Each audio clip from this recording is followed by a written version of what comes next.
All right, it's Wednesday night. It's 8:30. It's youtube.com/Panther-Lair.com, and this is the live Panther-Lair Show. I'm Chris Peak from Panther-Lair.com. Jim Hammett from Panther-Lair.com will be joining us momentarily.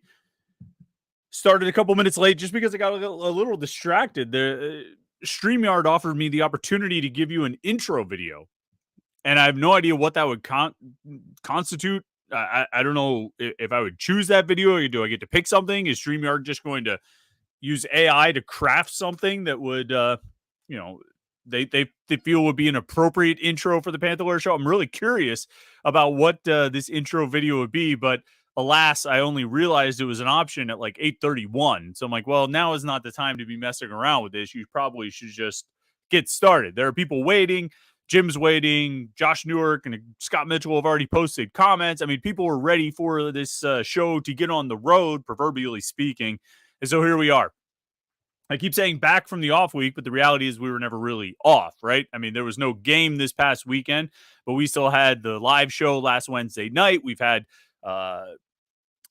morning pits every day of the week, Monday through Friday last week, Monday through Friday this week. We've got videos and interviews, all kinds of things. So it's not like the pit action ever stopped at youtube.com/Panther-Lair.com. And so you should like this video and subscribe to youtube.com/Panther-Lair.com so you don't miss any of the pit video action that we've got. And of course, the website, Panther-Lair.com, Pittsburgh.rivals.com is the place to get all the pit coverage. It's the most comprehensive source of pit sports news on the internet, football, basketball, recruiting. You can find it all at Panther-Lair.com. And of course, message boards to talk to other pit fans. All day, every day, pit fans are hanging out on the message boards at Panther-Lair.com talking about pit sports, everything going on in pit sports. So if you're a pit fan, that's the place you need to be to join the conversation, right? Looking in here real quick, the number one Pitt men's soccer team is playing Howard tonight as we speak. And, I don't know a whole lot about soccer, but it appears when it's 5-1, it's kind of a blowout, right? I think 5-1 constitutes a blowout when it comes to matches on the pitch. And as I say, I'm not a soccer expert, but it seems to me that's a pretty, what's the word I'm looking for? A pretty definitive score for Pitt here. Looks like they've got a 5-1 lead over Howard, the number one Pitt men's soccer team. Doesn't seem like they're going to lose that ranking anytime soon. I'd like to see if they pan to the crowd because I imagine there's a pretty decent crowd. I believe they had $5 tickets for this game. And then they have $5 tickets for a volleyball game coming up as well. Although I think those tickets are getting harder and harder to come by. Recently changed the seating arrangement for the Louisville game. I forget when Louisville is. Maybe I should bring in Jim. Maybe Jim knows. Hi, Jim. Hey, Chris. Do you know the Pitt Louisville match? Is that next week? No, we still have a few more weeks. It's October 25th. Did you see they changed it? So I guess they had always scheduled it to be the Peterson Event Center, but the tickets were general admission, and now they're going to a reserve seating model. Did you see about that? I did. I was kind of wondering how like the Penn State match went. Like, so everyone spent the same, and you could sit anywhere, which kind of seems crazy in this day and age, especially at a place like the Peterson Event Center. Yeah, when you have 11,000 people. I mean, it's not like they had a small crowd. I mean, I assume this. What's the one that's coming up that they're charging $5 for? Did you? I don't know that off the top of my head. Saw this like they have like a $5 deal where you can get $5 tickets for soccer or volleyball.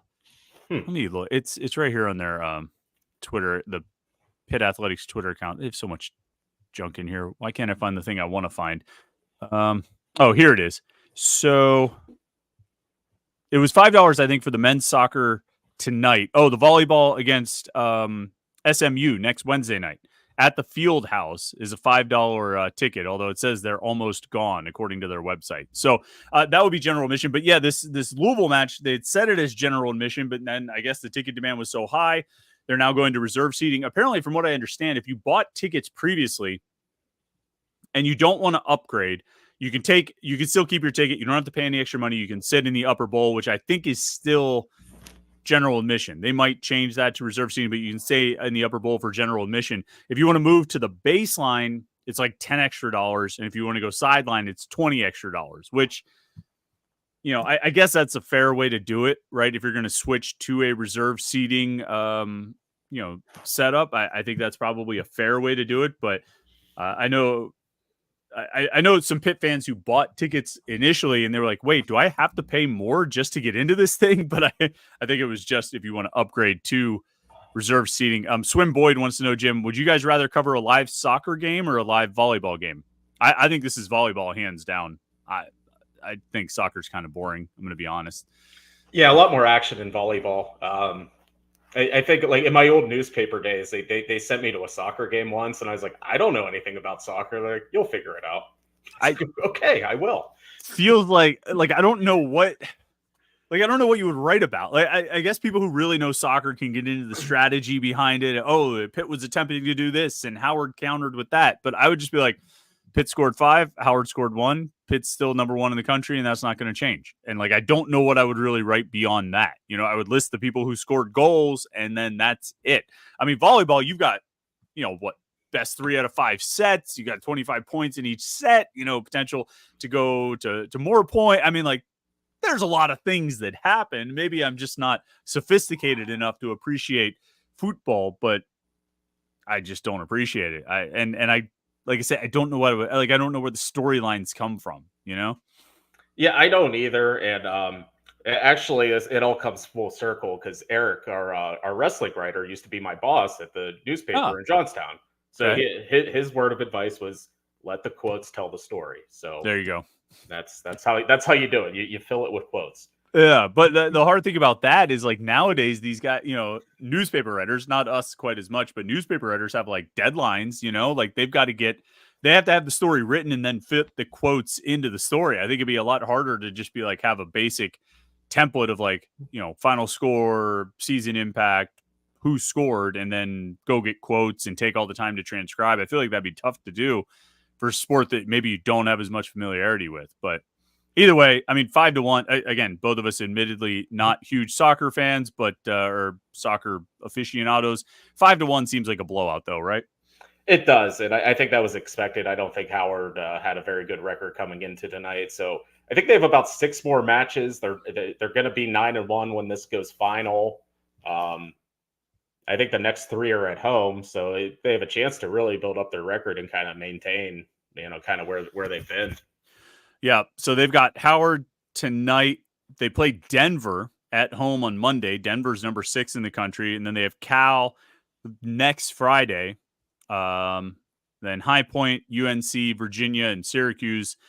Syracuse, the regular season finale on November 1st up there. And I mean, I don't know. Looking at current rankings, it doesn't look like any of these other teams are ranked. So for whatever that's worth, but you do have to get past Denver. What do you think Denver's mascot is, Jim? Do you know? I don't know. Do they have a home field shirt? Is there a Denver tab? I would have to look, but it's harder because you sort them by conference, and I don't know what conference the Denver. I don't know what conference the Denver Pioneers are in, but they are the Pioneers. Opens league play. Hold on. Summit League. They're in the Summit League. So there's that. I'm going to close the Denver page now. I don't really need that open, or the Pitt men's soccer page. Anyway, Jim. So I can't help but notice you've got an interesting shirt on there, Jim. Yes. What is that now? That is FU all the time. Furman University. All the time. Wow. Okay. Pitt played Furman in 2004. Were you there? I was there. I was there. That was pre-Panther-Lair Chris Peak Pitt coverage. Ingle Martin, that's who it was the quarterback for Furman. What's that? I do remember that. You remember Ingle Martin? He I think he might have transferred from Florida. Before transferring was cool. I believe he transferred to Furman from Florida. From UF to FU, as it were, and actually made a real game out of it. That 2014 was interesting because they had that game. Wait, now I just had it open, but I forget. That game might have gone to overtime. It was 41-38. It did. It went to overtime. Pitt scored 3 touchdowns in the fourth quarter to send it to overtime, and then 1 on a field goal in the fourth quarter. And that was the season, of course, with the famous Notre Dame game, with Tyler Palco post game where they ended up going to the Fiesta Bowl, getting slaughtered by Utah. But it was an interesting season because that was a young team that really kind of grew a lot. Rod Rutherford was gone, Larry Fitzgerald was gone, some pretty notable players were gone, and they kind of grew and evolved over the course of the season and really made something out of it. They had some head scratchers along the way. That was also the year that Tyler Palco trucked the Boston College guy on the sideline. And well, I think they won on the end at like a fumble recovery or something. Anyway, notable year. But you've got a Furman shirt. Is that because of the Pitt game in 2020 or 2004, 20 years ago? No, I just kind of liked it. But I was thinking whenever I was making my home field order, I was like, should I just buy like all the shirts of like teams like that have like notable wins over Pitt? Like I was gonna buy like a Butler shirt, like maybe a Bowling Green shirt. Youngstown State. I don't know. I didn't do that, but yeah, I was thinking about it. I think I saw the Butler shirt. I think I looked at Bradley because Bradley beat Pitt in like the NCAA tournament in like 2006.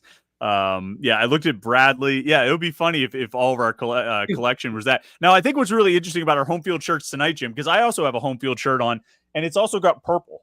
Yeah. So it's interesting that we both have purple. Now, the Aces, can you name the school? Do you know what school this is? Evansville. How'd you know that? Because I told you that I ordered an Evansville shirt? I feel like that's like one of the ones I know. You just know it? I didn't really notice how purple it is, but I think seeing it on screen with your shirt makes it brings out the purple. Really but accentuates it. It's not all purple like yours, though. Is that very, is it soft? Does it feel pretty comfy? Yeah, it's probably the nicest purple shirt I own. Anyway, well, I think everybody knows what we're getting at here. Obviously, Home Field has, they are the GOAT of college sports T-shirts, and actually they have some NFL and I think NASCAR stuff too. And they're probably the GOAT of that too. I didn't order any NASCAR things, but Home Field's awesome. We know it, you know it, and you got to go check it out. HomefieldApparel.com. They've got great Pitt gear, and great gear from schools all over the place. I have a UIC, Illinois Chicago Flames sweatshirt over there, but it's out of reach, so I can't grab it. And I got a new Pitt shirt that I'm going to bust out for the post-game show. Maybe if Pitt wins, maybe even if they don't on Saturday. But it's awesome stuff. And as you can see, it's schools all over the country. Their Pitt collection is outstanding. It's second to none. Great graphics, great logos. And as Jim said, and I've said a million times, it's on a super high quality shirt. It's soft, it's comfortable, it feels good. I've got Jim, do you have the embroidered Home Field logo on your sleeve? Oh, yeah. Like that? That is sweet. I think my old Home Field shirts don't have that. And so it's the best quality. So it's the best looking shirt, as you can see with this sweet Aces logo, and it's on the highest quality material. And if you go to HomefieldApparel.com right now, we use the promo code PIT24. We'll give you 15% off your first order. So you're going to get some of the best shirts you can find. That you're going to find for Pitt or any other school. You get it at a discount, promo code PIT24, 15% off your first order, HomefieldApparel.com. And Pitt just scored again, Jim. This on a, what do they call that, a corner kick that might have just gone in, might have gone off somebody's noggin. But either way, the blowout continues. Pitt's not going to fall out of number one after this. So, yeah. All right, let's see. Big game this weekend, Jim. Yeah. At North Carolina. I'm excited for this. I'm really looking forward to seeing. I was thinking about this. I was talking to some people earlier today, and this team has surprised me a lot through its first four games in a positive way. I think there have been a lot of positive surprises. They've done better in the first four games than I expected them to. I don't think any of us expected them to go 4-0, or at least I know I didn't.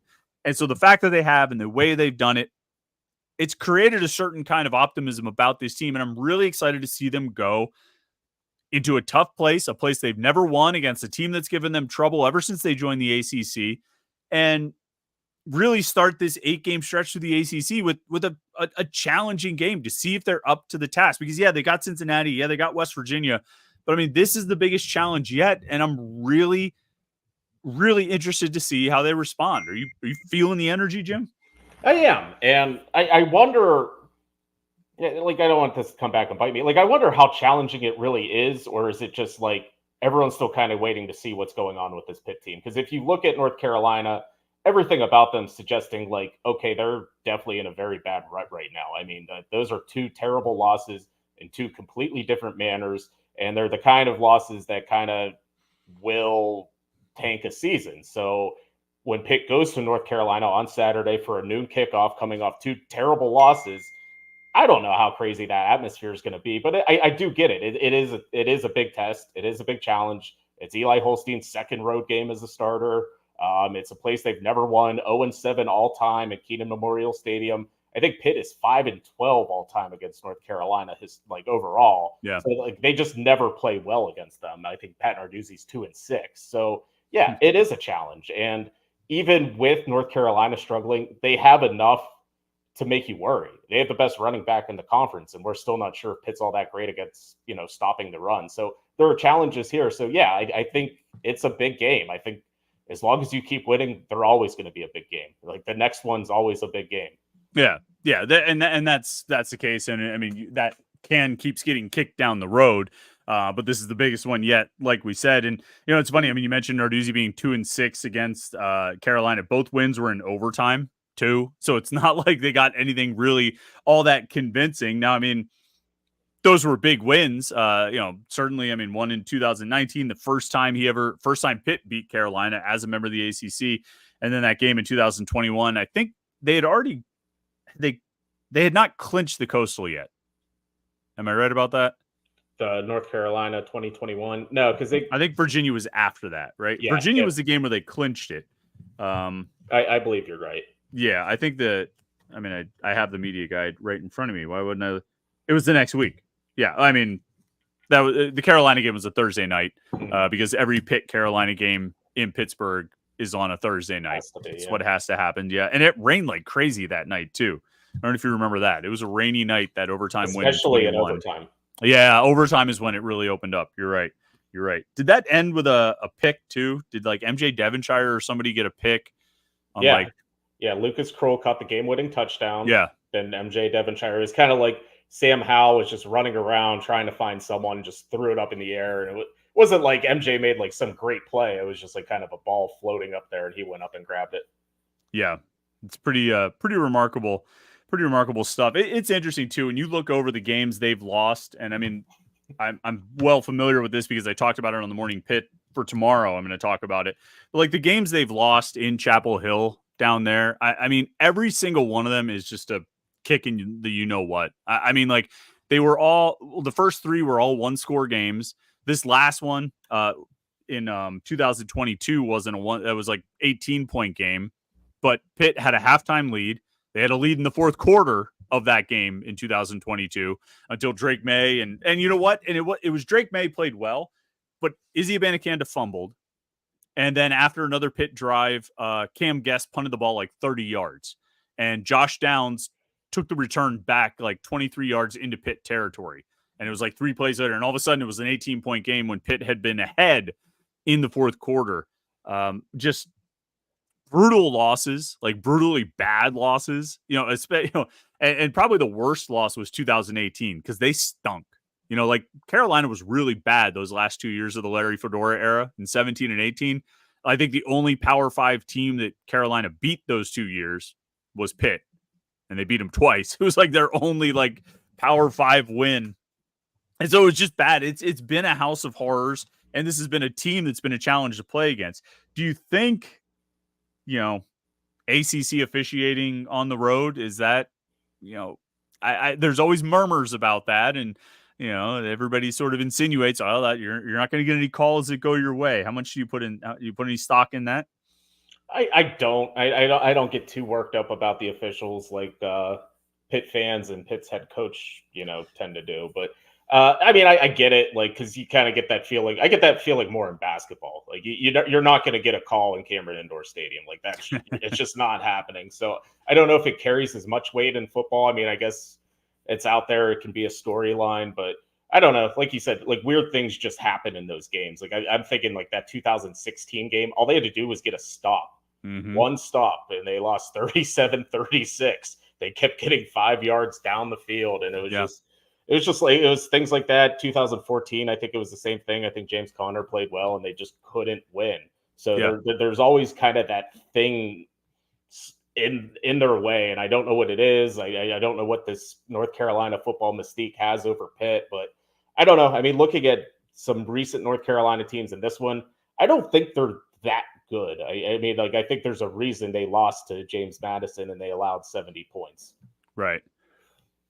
But I mean, what if Carolina wins, what's going to be the key? Like, what scares you about this team? Is it the running game? Is it Amari and Hampton getting going and Pitt not being able to stop the run?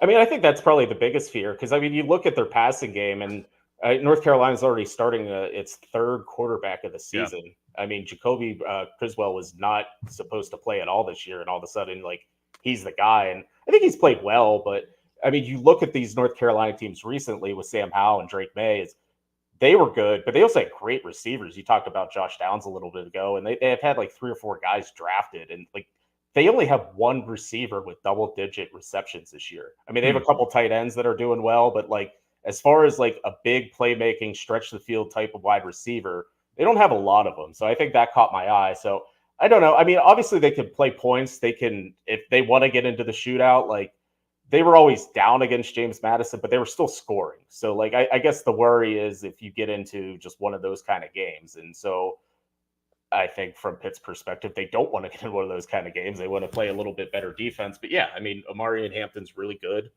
I think, Nesbitt, the tight end's, a matchup nightmare. And Pitt always seems to struggle defending tight ends that are pretty good. So, yeah, I mean, if you look at their 2 weapons, those are probably 2 areas where you can hit Pitt against.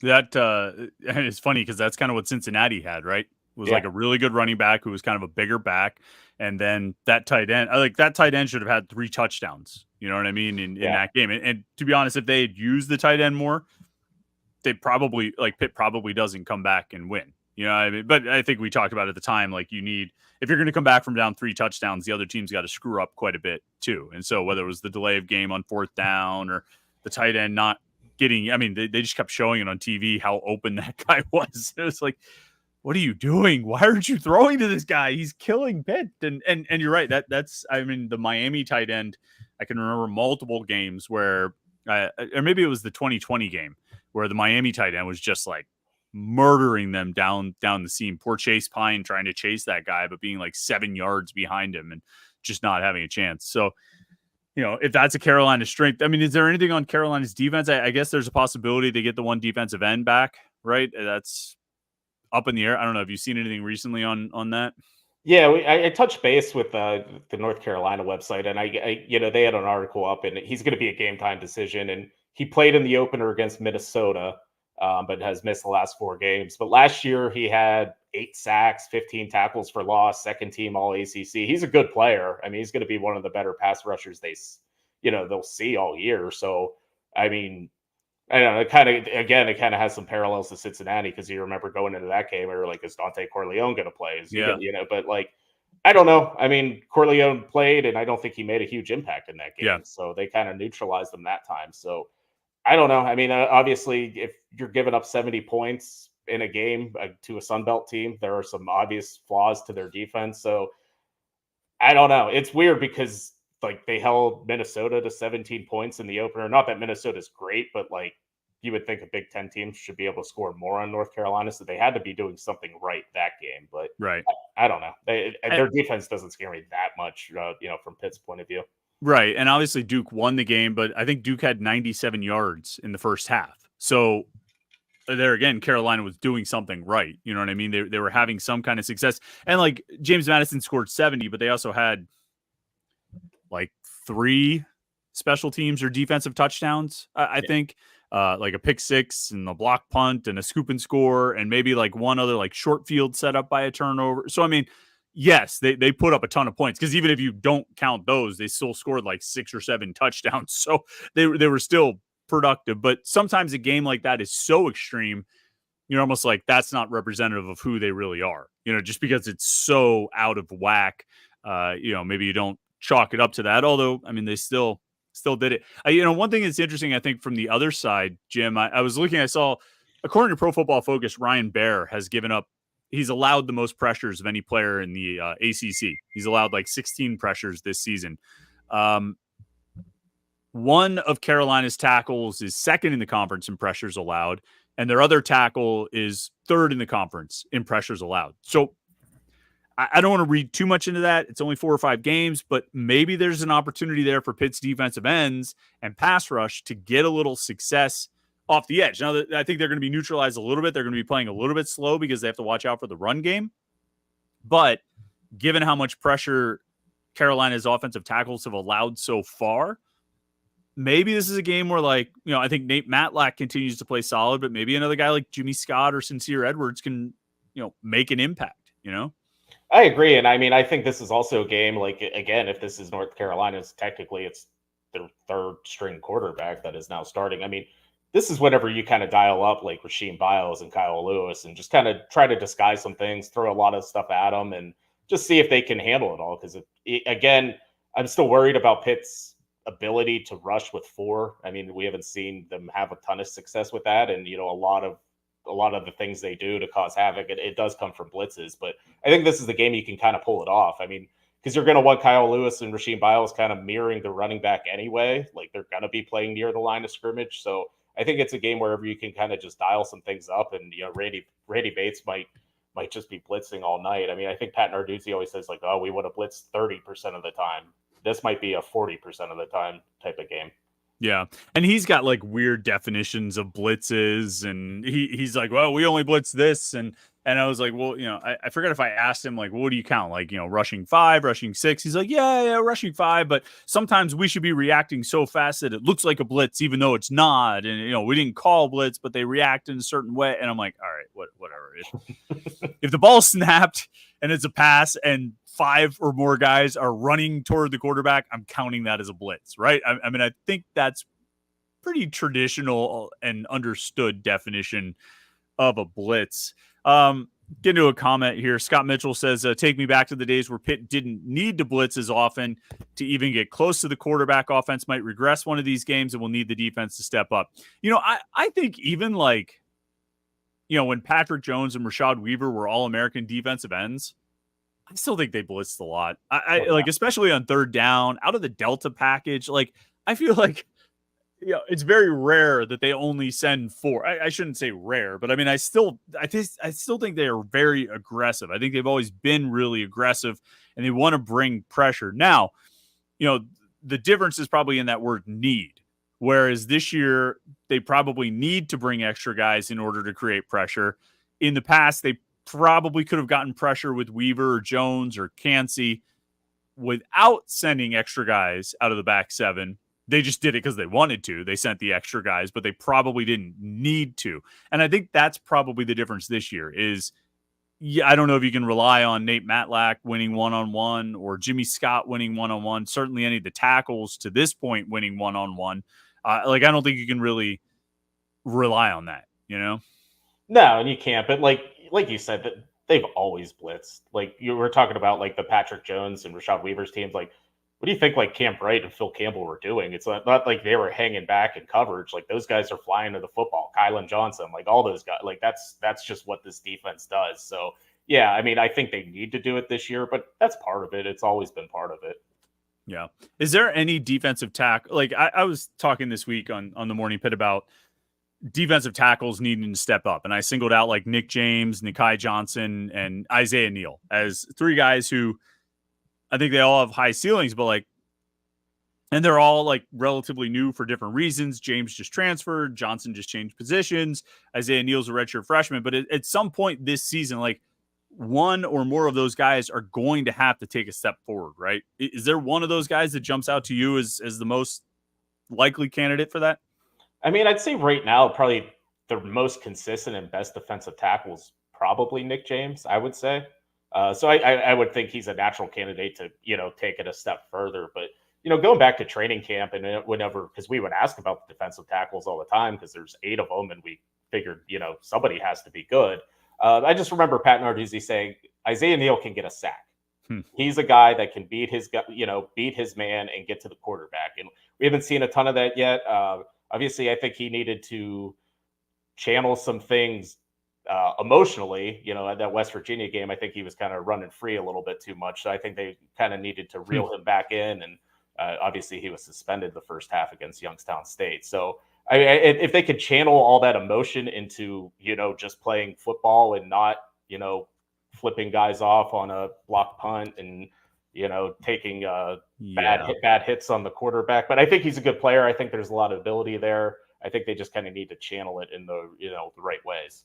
Yeah, I like his energy. I mean, I do too. Was it the Cincinnati game? Did he come into the post game just to listen, just to hang out? Yeah. Is that he yeah? So he did that again. Like yesterday, we were talking to we had from the defense like Cruz Brookins and Rasheem Biles came in and all that. And like at one point, after 2 or 3 players, I look and I see him in the back. I'm like, oh, good, we're going to talk to Isaiah Neal. That's interesting. Like that'll be.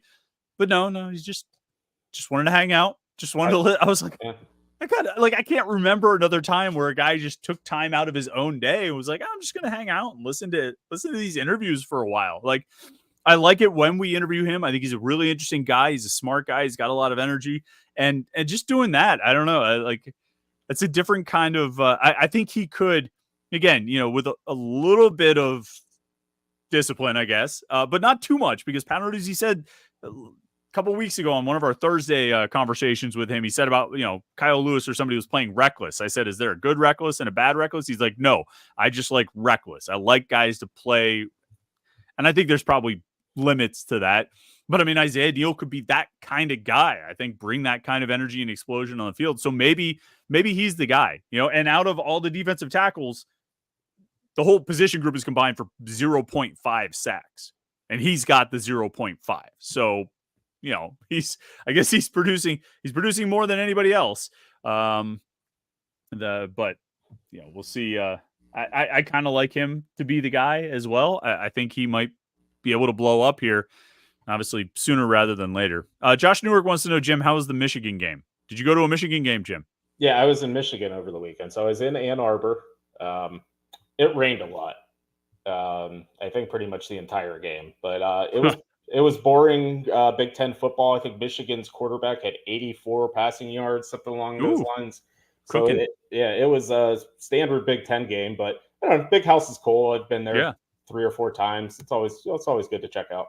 Oh, nice. I didn't realize you were such a frequent visitor to Ann Arbor.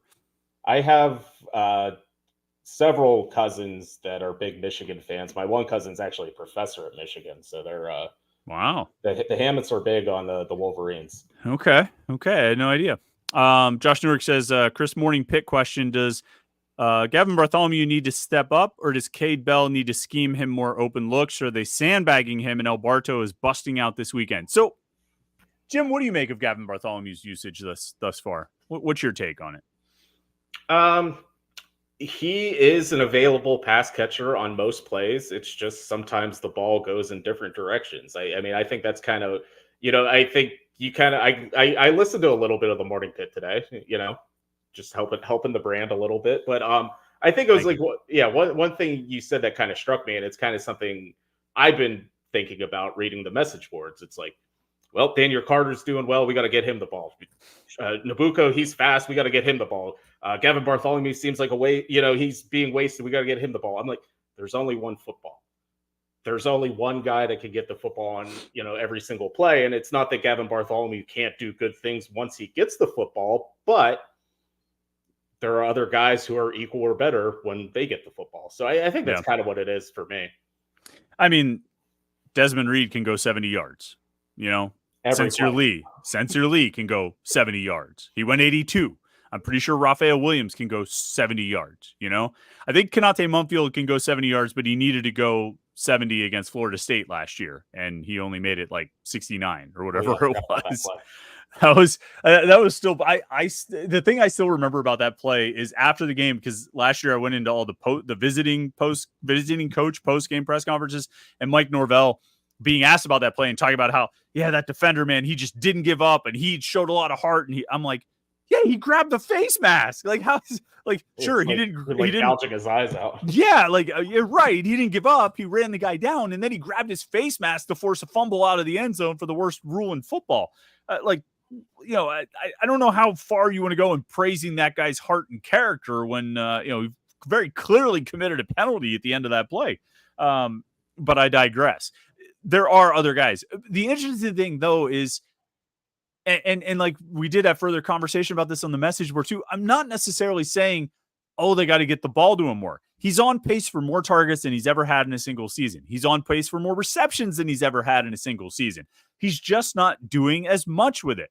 His average depth of target has gone down. It was really low, like sub 2 yards when he was a freshman. It went up to like 8 to 10 or 11 yards the last 2 years. This year, it's down to like 3.6 again. So he's getting those short passes. But when he was a freshman, his average yards after the catch per reception was 10 yards. This year, it's like 4 or something. So he's not turning those plays into bigger gains like he has in the past. I'm not necessarily saying he has to get the ball more, because I'm with you.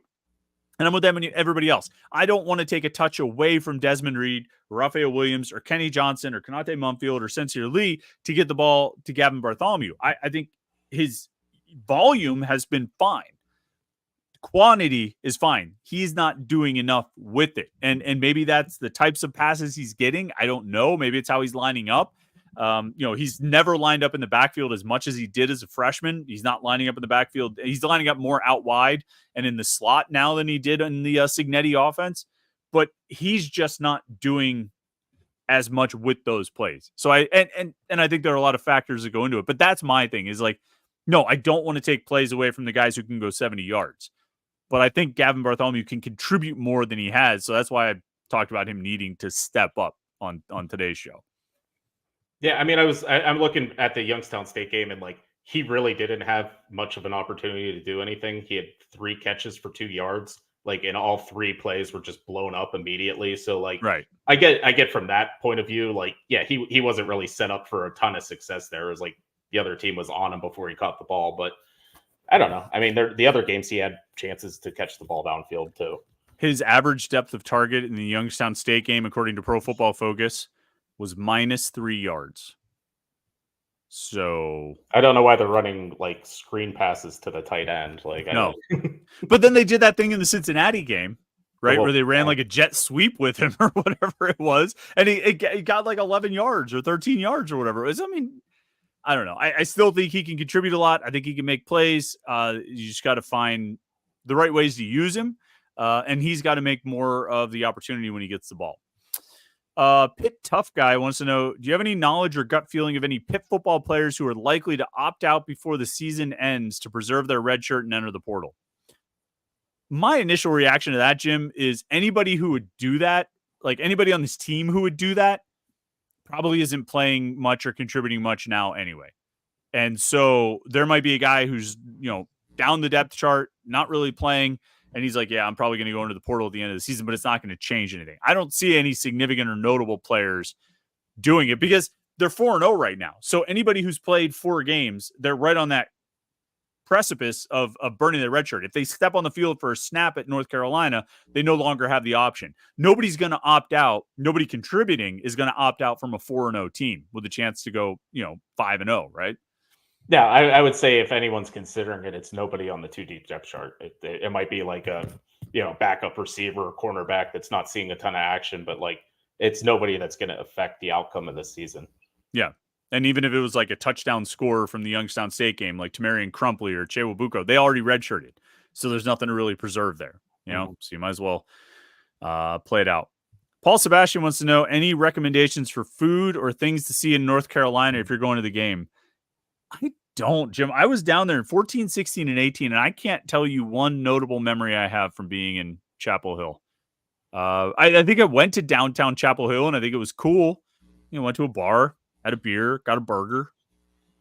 It's fine. I don't remember. I don't have any, like, have you ever been there? Have you been to not Wallace Wade Stadium?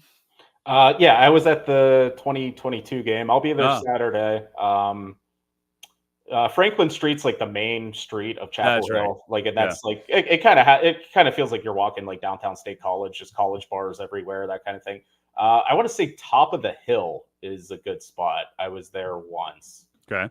So it's right on Franklin Street, a little like bar brewery type place. So check that out. But I feel like anytime I go there, I stay more in Durham because like that's where all the hotels and things are. Yeah, there's a lot of like hotels that like call themselves like airport hotels that are sort of close to the airport, but they're kind of like right in between Chapel Hill and Durham. You know what I mean? They're not really like, it's not like you can walk from there to the. It's a big you know, Uber city. You can't really like do it's Yeah. it's all like freeways. Like the whole triangle is just like highways everywhere. Yeah. Yeah. Let's see. Talk is Pitt says, I think Pitt wins by 2 possessions, but may end up being more. I don't know, man. I don't know if I can. I can get on board with predicting a win, given that their 2 games against power conference opponents required, coming back from down 10 points in the fourth quarter to win by, just a couple of points. I'm not sure I can predict a 2-possession win on the road. Can you go that far, Jim? Could it happen? Yeah. I mean, like maybe North Carolina does stink and maybe Pitt's offense is for real and that does happen. But what do you make of the line opening at 1.5? And I think it's up to 3. Wow. Yeah. A lot of money on Pitt, huh? Yeah. That's interesting. I don't know what to make of that. I don't know. I think the over under still like around 60 something. I think it opened at 61 and now that's up to 64. So really, yeah. Wow. Everybody. I mean, like I get that. I mean, Pitt has one of the top scoring offenses in the ACC. One of the top scoring offenses in the country, and Carolina obviously giving up a lot. Yeah. Scores and Odds has it back down to 2.5. But I mean, anywhere around there, 2.5 on the road, over under 64. I don't know. I don't know. I mean, and that's part of like what we said right at the beginning is like finding out about this team. I mean, the ultimate verdict will be rendered at the end of 12 games, but this game's going to tell us a lot about where they are. A lot of the ideas we have that we build over the first 4 weeks, first 4 games of this season, this game will tell us about it. And so I don't really, I don't know. There are a lot of outcomes and very few of them. Is there anything that would surprise you in this in this game on Saturday? Is there any possible outcome? Like if North Carolina handles Pitt, if North Carolina wins by 2 or more touchdowns, something like that, I would be pretty surprised. I kind of feel like I might say that about either way this game could go. Like if either team blows the other out, I think that might be the only surprising outcome. Like I think like 10 points or less ends up deciding this thing. But I guess that would still be 2 possessions. So Douglas Pitt would be right. Football Stinks says, I call the 2018 North Carolina game the Dennis Briggs game. I forget what Briggs did in that game. What I remember is that Pitt cut the lead to 3 with just over 3 minutes left to play. And then Carolina just had to run the ball. Like Carolina was trying to kill the clock, run the clock out, and they gained 2 first downs by running the ball, which is pretty embarrassing. When Nathan Elliott's the quarterback, you're not worried about him. They're going to run the ball. You're calling your timeouts, and you can't stop the run. You end up giving up 2 first downs. I don't remember Dennis Briggs in particular. Do you remember anything notable about Dennis Briggs in that game? I don't. In 18? Yeah. I mean, it was a bad game. It was an ugly game. And they weren't so they had already lost the Penn State game, the 51-6 game. But after that, they beat Georgia Tech. So they went down to Carolina at the end of September, and they were 2-1. And it wasn't, it seemed like, okay, they might be all right. They might be able to, string some wins together. Carolina looks bad. They lost that game. And then the next week was the UCF game. They got crushed there. And that was when they came home to face Syracuse, who was ranked. And, we know where that all went. Green says the next 2 games will definitely let us know if we're contenders or pretenders. I definitely think contenders. No, I mean, every game is going to let you know that. You know what I mean? Like Pitt fans do this thing where they say, this is the game where we'll find out if Pitt is really up to it. And if they win, then it'll be the next game is the game if we find out if they're really up to it, my favorite is always when you have people who say, before the game, like, we'll see what happens here. This is, Pitt always, this is the kind of game where Pitt just blows the momentum. They've got all the momentum built up, and this is the one where they blow it. They can't rise to the occasion. And, so many times in the past, we've seen them fail to, and like Pitt fans love to do that kind of thing. I just remember 2018. It was like week after week after week after they, beat Duke. It was like, well, this is the game that they always lose. This is the game. And they just kept winning. So we can always keep kicking that can down the road. There'll never be anyone who says this is the game that'll tell us the truth about this Pitt team is lying because they'll just say it the next week if Pitt keeps winning. You know what I mean? Like they'll just keep saying, excuse me. So I don't know. Do you think these next 2 games will definitely let us know if Pitt is a pretender or a contender? I don't know. I mean, Yeah. they have a chance to go 1-0 in the ACC like this Saturday, and since you introduced the next 2 games, what do you make of Cal Miami this weekend? College game day. Sweet that it's on at like 10:30 at night. I mean, Oh like yeah, that's kind of cool. Like I think I'm gonna do the post game show at like 8:00. We'll do that for an hour and a half or so, maybe 2 hours, depending on how the game goes. If there's a lot of stuff to talk about, and then I'll turn that off and get another beer and put Miami Cal on and write some stuff from the game. I mean, like it's pretty cool. I mean, like it's I've never seen an ACC game kick off at 10 p.m. So I'm pretty excited about that. ACC after dark. Can Cal do it? Can Cal pull off? I mean, I don't even know what the line is in that game, but I mean, you who do you like in that one? I mean, I like Miami, but I liked Miami last week, and it came down to the very last play and an overturned call for them to beat Virginia Tech, who I don't think is very good. So I don't know. I don't know if Miami, like, it's a conference game, like really far away. Like I think I saw on Twitter today, like the Miami equipment truck's only halfway across the country. They still have the other halfway to go. I forget that like these teams have to do that. Like the guys on the equipment truck actually have to drive to these games. So God bless them. Miami opened as a 2-touchdown favorite. It's down to 10.5 right now. I don't think Miami's winning by 10.5. On the road, kicking off at 10 p.m. Eastern time. You think Miami wins by 10.5?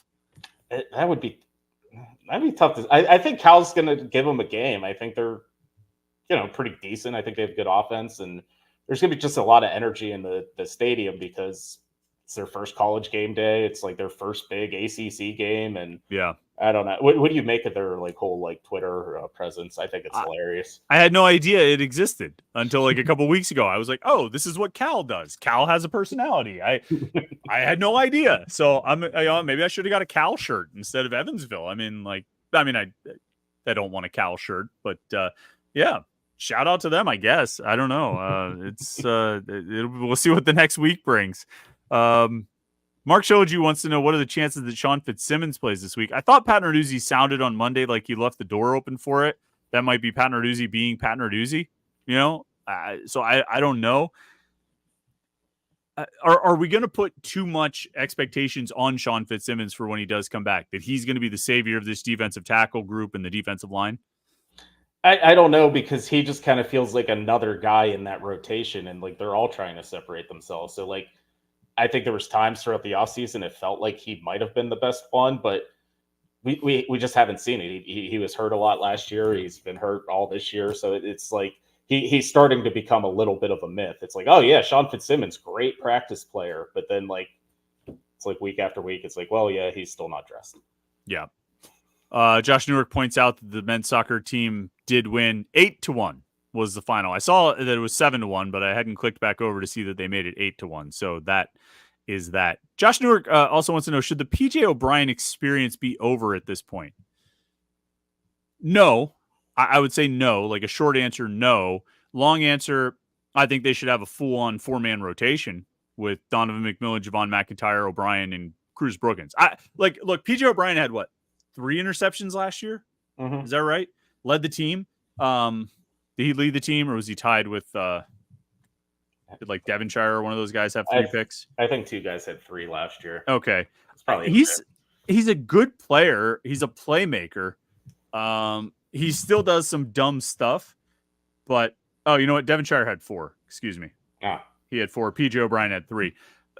I think he's good enough as a player. He does some dumb stuff. He makes some mistakes. I think Cruz Brookins could be good enough to force it into a 4-man rotation. I don't know if he would necessarily climb ahead of O'Brien, but I think an equal share of reps, like McMillan and McIntyre get the most, and then those 2 get kind of an even share behind them. Is that what you would do? I thought it was interesting whenever Pat Narduzzi was asked about that on Monday. And he immediately, I think he asked him about PJ O'Brien, and his whole answer was just about Cruz Brookins. He was like, Cruz Brookins is going to play both spots. He's going to play base defense, and he's going to be with the starters, in the first half. and he has a chance to really make a name for himself. So I don't know. I'm sure that was a little motivation towards PJ, but like at the same time, like Cruz is going to get like a really extended look this weekend, and I think that they've been high on him since he got to Pitt, and he was kind of like the last man that added to that recruiting class, and it's looking like he might be one of the better guys in that 2023 signing class. So I don't know. I still think there's space for PJ O'Brien. I think there's space for all four of them, but I don't know. I mean, it's a big game, and Brookins can really make a name for himself. Yeah, Rasheem Biles was in that class too, though.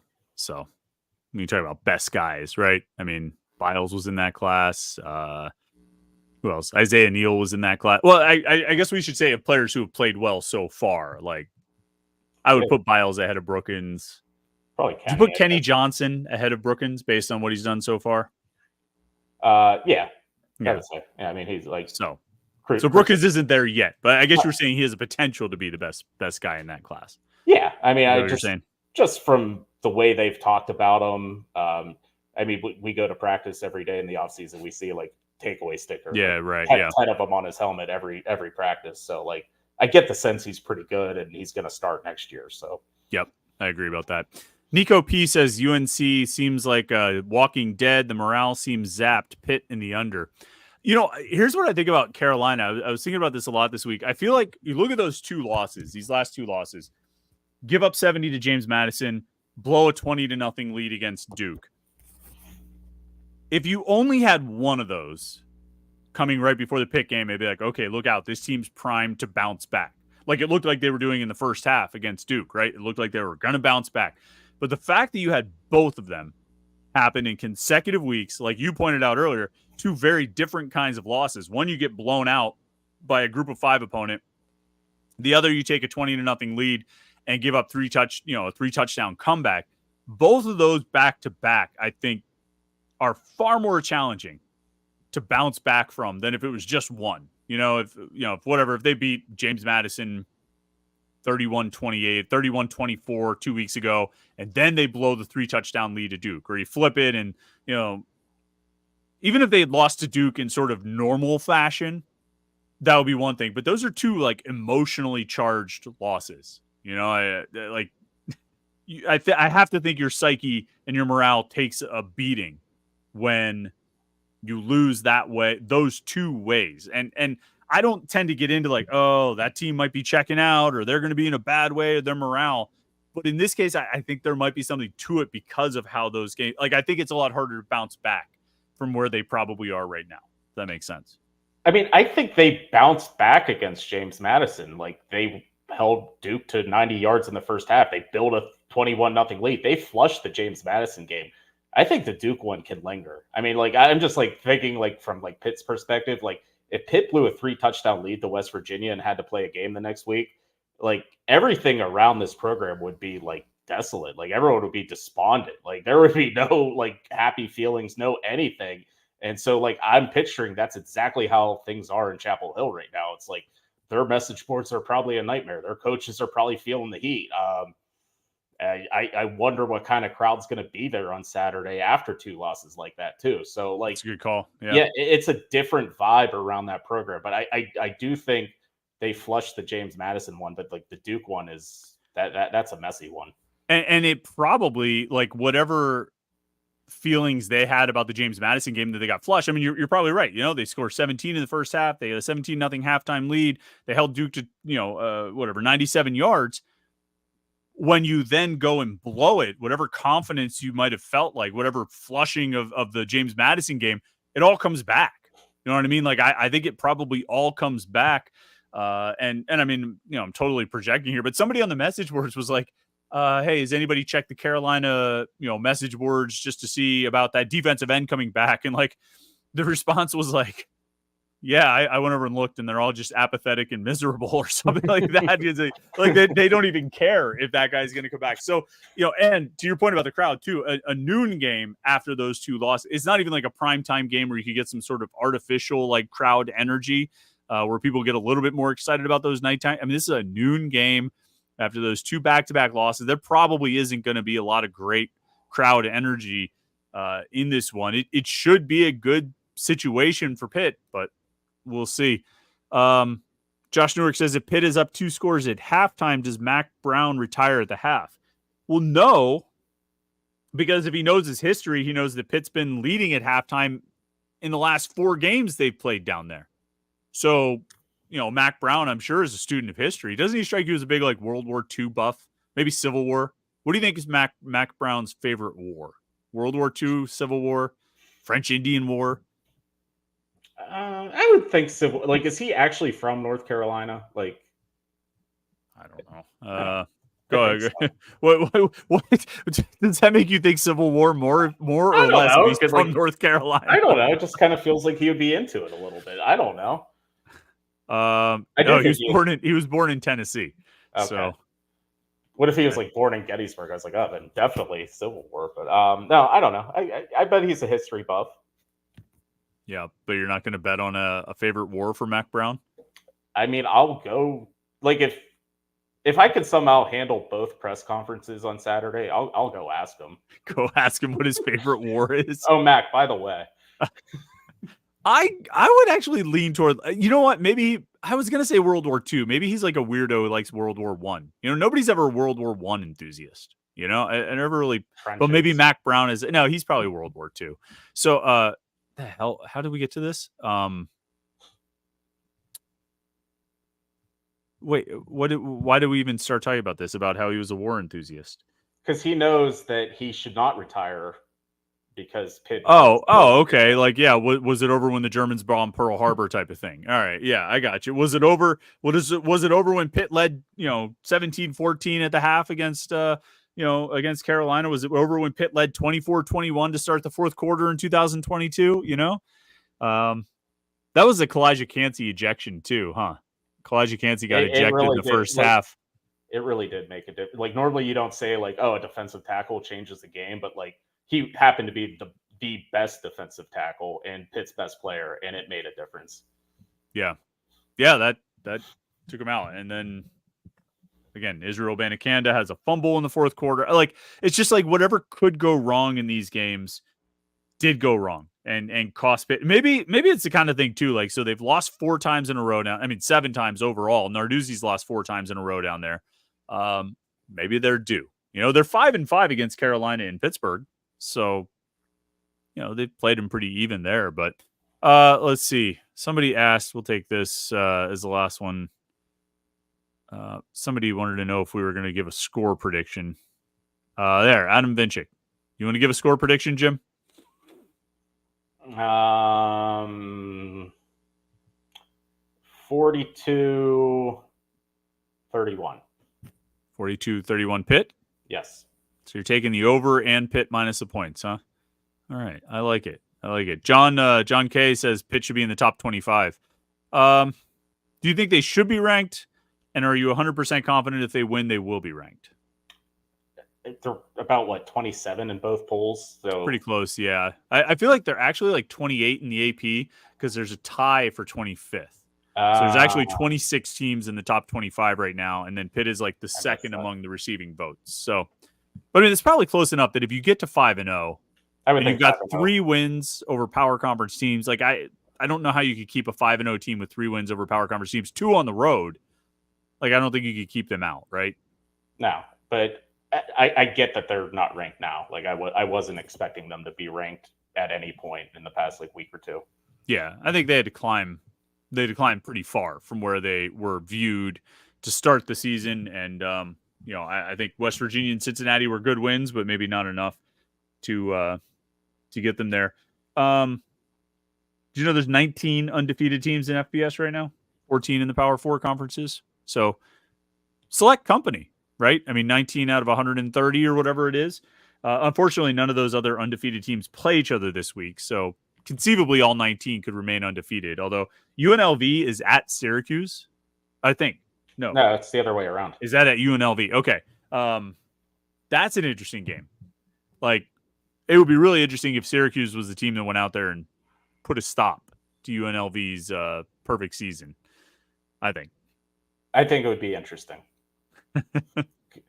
Syracuse played Holy Cross last week, so they now they're playing UNLV. That's where the quarterback that started this whole craziness. He was wasn't he the Holy Cross quarterback? Yeah, he was. Yeah. Oh, yeah, you're right. Yeah, and that's Syracuse right. is getting the best of both worlds. Yeah. All right, last one. We'll let Nico P have the final word. Says, it would be crazy ending the 0-7 Carolina streak and the non-conference schedule streak in the same year. It would. I mean, like, first 4-0 since 2000. Never going undefeated in the non-conference, never beating Carolina on the road. Like, there's a lot of opportunities for Pitt. Treading in some pretty unique waters, some rarefied air right here. So it'll be interesting to end both of those streaks at the same time. I guess we'll find out on Saturday. Jim, you'll be down there covering the game. We'll look forward to all of your coverage during the game, pregame, postgame, and all of those things. The travel roster, that's always a big highlight, right? So we look forward to see what you get out of that. And, of course, you can stay tuned for all of Jim's coverage from Chapel Hill right there at Panther-Lair.com. Panther-Lair.com, Pittsburgh.rivals.com. Don't forget to like this video and subscribe, YouTube.com/Panther-Lair.com. Jim, thanks for your time tonight. Thanks, everybody, for the comments and the questions. We will have the post-game show on Saturday at 8 p.m. Looking forward to that. Tomorrow, we'll talk more about Pitt's House of Horrors in Chapel Hill and why that's been the case, although we talked a lot about it tonight, but we'll dig even deeper to bring up lots more bad memories for you on tomorrow's Morning Pit. So keep it tuned in right here at youtube.com/Panther-Lair.com. Have a great rest of your night. We'll talk to you tomorrow morning for the Morning Pit, and we'll see you on Saturday for the live post-game show right here, youtube.com/Panther-Lair.com.